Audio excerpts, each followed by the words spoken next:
বাংলাদেশে জঙ্গিবাদের কোনো অবস্থান নাই। এখানে কোনো ধরনের জঙ্গিবাদ নাই। আপনারা এই যে গত 10 মাসে কোনো একটা ইনফরমেশন দিতে পারছেন জঙ্গিবাদের?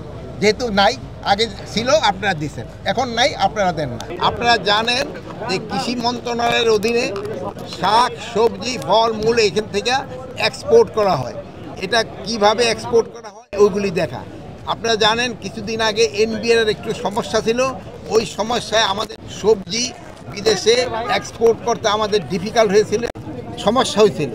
এবং ওই সময় আমাদের যে বিজনেসম্যান যারা ছিল তারা কিছুটা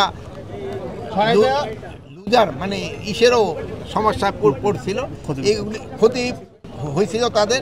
এগুলি এখানে দেখা প্লাস আমাদের যে অপোজিট আছে এই কোল্ড স্টোরেজটা আরও বড় করতে হবে, যেহেতু আমাদের এক্সপোর্ট আগের থেকে বেড়ে গেছে।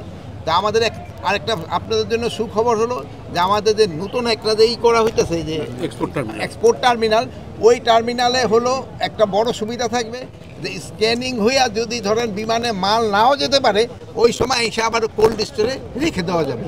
এখন কিন্তু যদি বিমানে মালটা লোড হয়ে যায় কিন্তু আমাদের ওখানে কোল্ড স্টোর নাই ওই ভিতরে, বাট নতুন এই প্রভিশনটা আছে।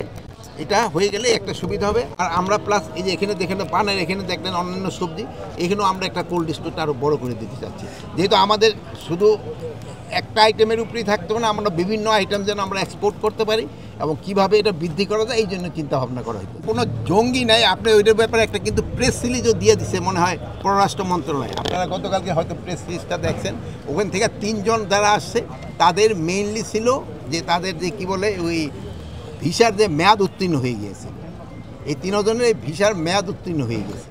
বাংলাদেশে জঙ্গিবাদের কোনো অবস্থান নাই, এখানে কোনো ধরনের জঙ্গিবাদ নাই।